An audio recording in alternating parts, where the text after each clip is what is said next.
যার মেয়ে অসভ্য দুশ্চরিত্র, যে মেয়ে বেহায়া, যেই মেয়ে সারা রাত আরেক ছেলের সাথে অশ্লীল আলাপ করে মোবাইলে, ওই জানোয়ার পাইলা 1 কোটি টাকার বাড়ি করে আপনার ফায়দা কি?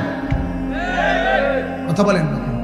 যার বিবিরে পুরা গ্যারাম দেখে, রাস্তার ড্রাইভার, রাস্তার বখাটের ছেলে, সবাই যার স্ত্রীকে মেয়েকে দেখে হাসে, টিটকারি করে, মস্কারি করে, এই পুরুষের জীবন বেঁচে থাকার চাইতে ওই পানিতে ডুব দিয়া মরে যাওয়া ভালো।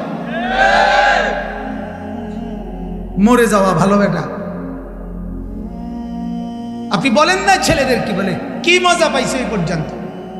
হাজার হাজার মোবাইলের মধ্যে বেড়ি দেখা কি সুখ পাইছে? মিলছে কি জীবনে বলেন? অশ্লীলতার মধ্যে সুখ কি? গুনার মধ্যে সুখ কোথায়? নর্তকীর নাচের মধ্যে সুখ কোথায়? সে সুখে আছে?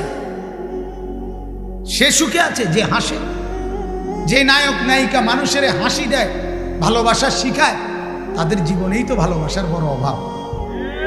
তারাই তো চরম দুঃখী, তাদের চোখের পানি তো রাত্রে ঝরে, তাদেরই তো স্বামী সন্তান স্ত্রী নিয়ে অনেক বেশি অশান্তি। হ্যাঁ,